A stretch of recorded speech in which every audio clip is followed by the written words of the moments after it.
my name is Travis Bunn, and I am the Agriculture and Natural Resources Agent for the Patrick County Extension Office. One of the perks of my job is I get to go out and meet the producers in the county and work with them to help and solve some of the issues that they're coming up against.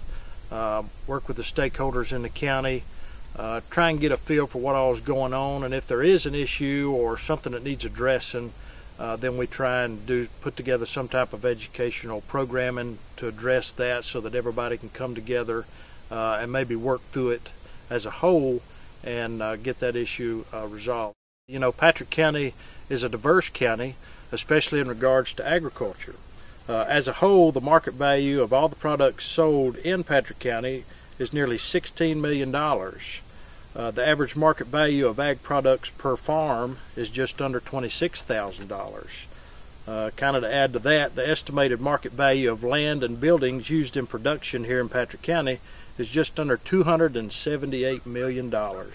Just think about the tax ticket picked up by the ag sector each year here in Patrick County. Throughout the presentation, we'll be sharing statistics pulled from the most recent ag census. Some of these numbers will fluctuate a little bit year after year, but it'll kind of give you a basis for where Patrick County's at and kind of give you an idea of the scope of agriculture here in Patrick County. So sit back, relax. We hope you enjoy this presentation on Patrick County agriculture.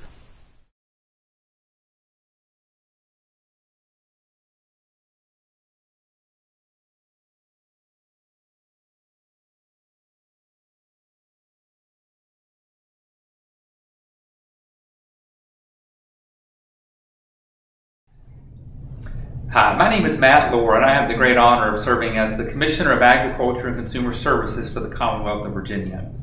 Here in Virginia, agriculture is by far our #1 industry in the Commonwealth, generating over $55 billion each year of economic activity. Over 360,000 Virginians are employed in an agriculturally related occupation, 46,000 farms all across the state in 95 counties, and last year we set a record of agricultural exports of Virginia goods of over $2.6 billion of products shipped to countries all around the world. Agriculture is by far the largest and the most important industry here in the Commonwealth. We've seen a trend in the last several years that in addition to agriculture's importance internationally and across the country in Virginia, we've also seen a great rise in the importance of small-scale agriculture, especially the buy fresh, buy local movement, where more folks want to have a connection with where their food comes from.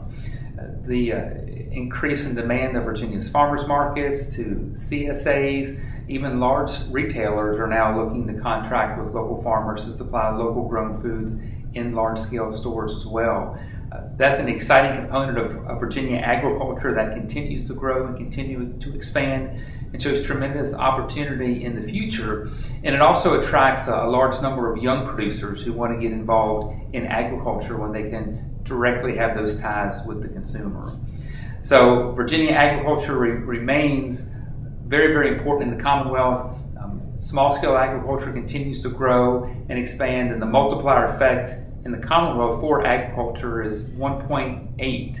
So for every dollar that's spent in agriculture, there's a multiplier or spin-off effect of $1.80, and that is especially magnified at the local level.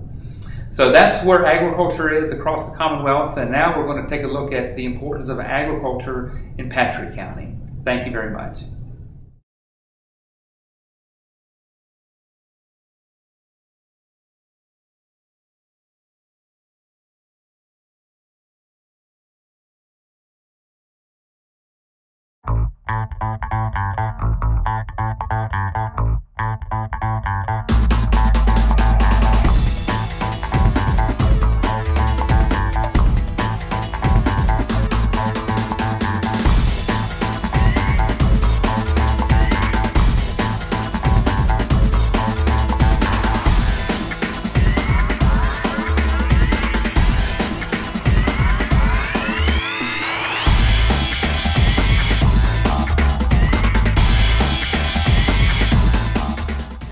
I'm Eddie Lawrence, and this is my son Charles, and I've been growing tobacco all my life, and well, he grew up in it too.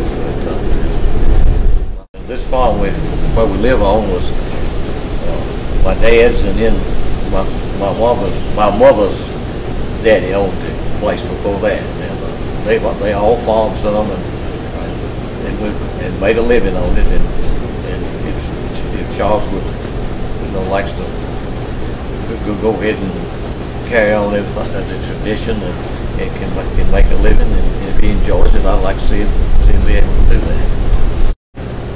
Well, several years ago when I was growing up, that was in the late 50s and 60s, and there was a lot more people families in the county that grew tobacco. Probably some of them were just 3 or 4 acres. That's about all they could take care of at the time, and then it was a lot more work and slower doing it than it is now. And some of the families, they would get together and work together, called it swapping work. They'll work at one farm one day and they'll work at the other. It's changed a whole lot, and it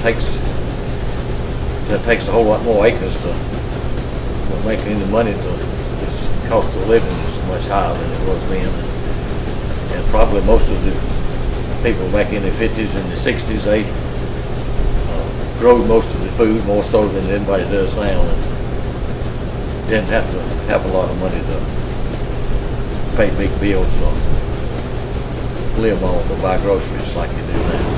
He's been in it all his life, and the government and everybody else out there hadn't really said a whole lot about tobacco up until the last few years. So now that's another reason I guess I've tried to get into something else. If that's something that maybe dwindles out in the future, maybe I can fall back on the vegetable end a little bit more. Well, I've tried some pumpkins and some cabbage and squash and a little bit of broccoli. I was trying it just to see if it would help produce a little bit more income, trying to help support a family. Well, probably as old as I am and close to not many years from retiring, I'll probably just stick with the tobacco, let Charles manage the vegetables.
Always done a little farming, so it's just kind of in my blood. It was my dad's farm years ago, and I bought part of it and inherited a little, but I bought most of what we got. And we don't have any employees. You're looking at the employees. We have a little volunteer help sometimes from my buddies. It's like right now we got 1,700 tomato plants, and that's a pretty good little chore for 2 people. And then we got something like approximately 3 more acres of some type of garden: beets, corn, potatoes, beans. She kept getting laid off, and